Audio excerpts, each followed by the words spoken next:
Alrighty, guys, we're in the editor and we're looking at a really critical piece of footage in helping us to identify one of the huge achromatons. Right, this is a group of them. We got little creatures and big creatures, and they're all in these bushes together. And there's different parts of their anatomies that are becoming clear through different parts of the review.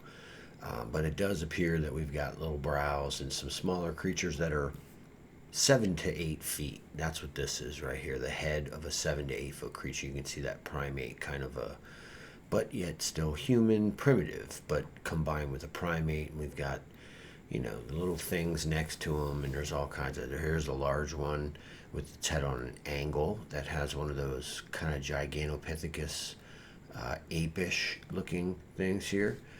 And its whole head is plainly visible. We haven't made any adjustments on this. The difficulties surrounding understanding this is that we have to slow it down, folks, considerably before it becomes viewable, because the frequency the creatures are vibrating at, or the frequency of them, whatever it is, it requires us to slow footage down to get through that aberration somewhat. And so from the beginning, we've been trying to tell people the creatures are extremely fast, and sometimes when you see them, they can be aberrated, and then you'll see a blur and hear the bushes move.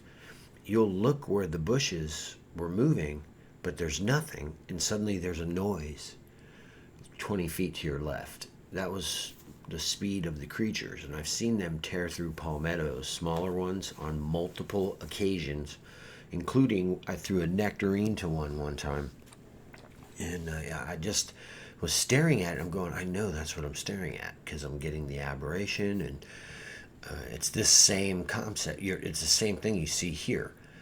There's an eye right here, a giant eye, and these are fingers up on the face. A couple of fingers, 1, 2, 3, 4. They're just in line right here, so it looks like one, but it's 1, 2, 3, 4. And these look like those scary kind of real pointy fingernail, kind of werewolfy kind of fingers. You can even see a little fingernail there.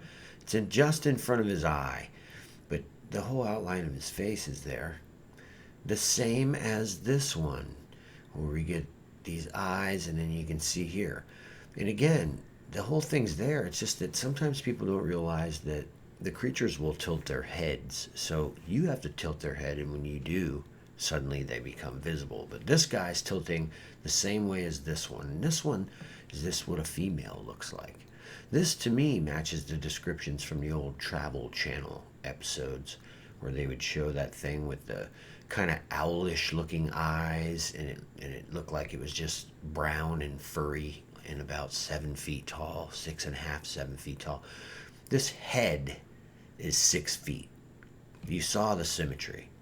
Here's an 8-foot creature, I'm estimating. This is a monster with its hand up, its hair covered. We can see it's got hair. You can see its face here, and we're reviewing this tonight for you guys, and we're looking at this like, look at the movement of the nose. He's got his finger moving there, and it's pushing up on the, boy, that's something else. And you can see how sharp and crisp that fingernail is right there. Look at that. Amazing, man. And we can see from this frame and the frames before it that we've got the eye perfectly out there. So we've got these other creatures in this frame that we're seeing, and as we move, we're looking for more on each one of them. But this guy's what we're looking for. And we started out right here, and here's where he was at the beginning of the clip. We can see there's one on this side of him. We know we've already ascertained that this guy's there, and then we've got some smaller creatures, but this huge one with the claws up, you can see the hand there. That's the one that I've been following. And if you look at that thing, look at the eye, how it just comes in, and you can see this is the actual coloration of the face. It's got the white skin on its hand, and then the hair covers the rest of the palm and the rest of the hand. Here's the real color. So the rest of this guy right in here. And then we've got that hair that we review that if I put it in front of polka dots, it you know, you can see through it, and it blends with the polka dots. You know what I mean? You can just see the polka dots through it. We've got the ball of the eye and movement here if we're looking. I'm not going to adjust this crop until it starts to, you know, come from the review. But look what we're seeing here. We've got the goblin type forehead, the balls. We know we've got this hand up and then some hair here and confusion around the cheekbone here. We're starting to see this other creatures, plural. But the review's going nicely with this particular guy because we're getting stellar frames of the ball inside that eye right there. We can even see this ear. This appears to be that elfish kind of ear.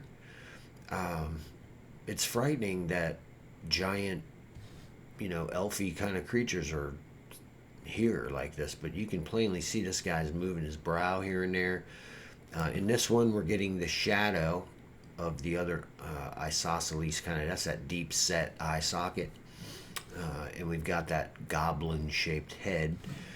And I'm not even really paying attention, but here we go. Look at this freaking huge creature. This isn't a small one at all. This thing is enormous, man. And it's the way the light's coming off of it is hiding a really big creature, but we can see this ridge here is the nose. Look at this thing. My God. It's just incredible to see that this is what, you know, look at the claws on that thing, man, and the fingers coming up in front of the face so that I can't tell. Now we're getting a good look at that ear. See, we got these ears on both sides. Look at that. That is nuts. The pointy-eared troll elf. And we're getting that eye shine again there. I know he's got his finger up, so we got to make sure we're seeing the ball because it could occasionally be just his fingernail up over there. And so again, this is just the beginning of this clip, and I'm looking at it, but this footage is amazing. We've got that cheekbone shape on both sides. All the math is agreed. Look at the claws, fingernails, very pointy. It's startling, right? And the mouth appears to be kind of pursing for a second there. That's interesting. And then we're getting some real good detail on the horror of what this thing looks like with a 5-foot head on it. You know, if it stood up, how big is it, Mark? I get this question all the time. We're not sure until we finally do get it to stand up, but as you can see, we're getting it. And so we know this ended up being a big one, and the light's confusing us, or possibly this one slid down in the process of me reviewing, and I just didn't see it right. Or is there two? Are there two? But look at it. Oh my gosh. Look at this, the detail that's coming out. We're getting that mouth, and we can see the fingers are definitely fingers, and we got this mouth. See, that's that natural coloration. In the shade, well, in the diffusion, which is ultimately what it is, which is variations in colors of light based on where it was diffused, right? So if it was diffused off green forest canopy, more than likely he would have an olive tone, and we'd be looking at what you think is plants. You know what I mean? But we're getting this partly cloudy situation, which is what I like to film in, because then I get the aberration, and occasionally I get good cloud cover, and from what, you know, the looks of it, it looks like we're getting some really big trolly kind of individuals. And so let's keep going on this, and let's see if we get any better frames. We know we've got the eye shine occasionally, and here again we're looking, and I can stay focused on that individual for 75 clips straight and run this thing until I get every good frame off of it.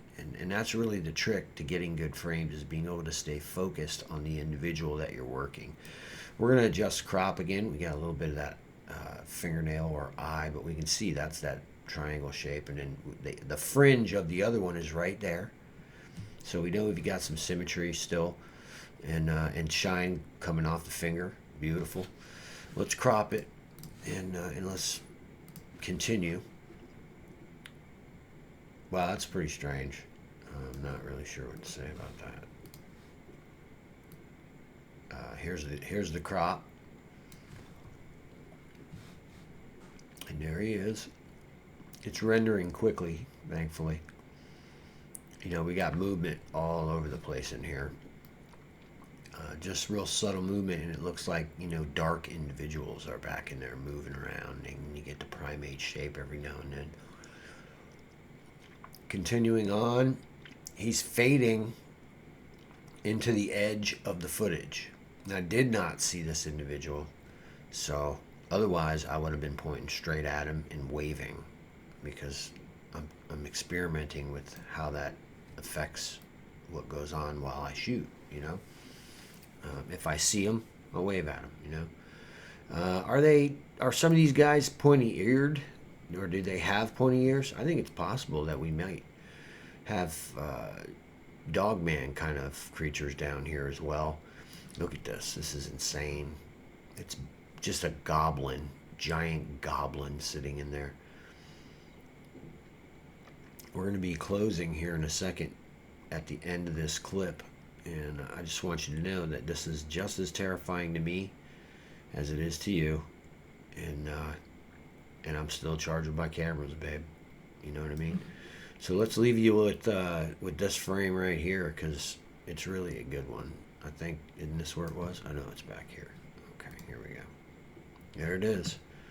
That's our subject, and you can see the edge of his face goes up, and we've got symmetry. We've got the fingers.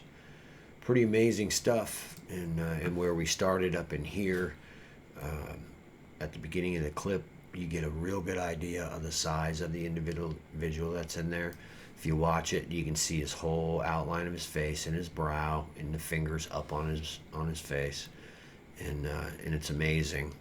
Just looking at the size again, you have symmetry. The weed eater guy is like tiny, man. These things are enormous, and if you haven't seen it yet, go ahead and look. There's some images there, but we're getting huge creatures now that we're aware that they exist, and there. Look at the bone structures at work here, man. You can see it. All right, so let me make an adjustment here before we close, because I want to see that bone structure a little bit better. There we go. We got that huge bone structure and the head coming back. Look at that hand up there, man. It's rendering. I want it to render all the way. There we go. But that's our boy.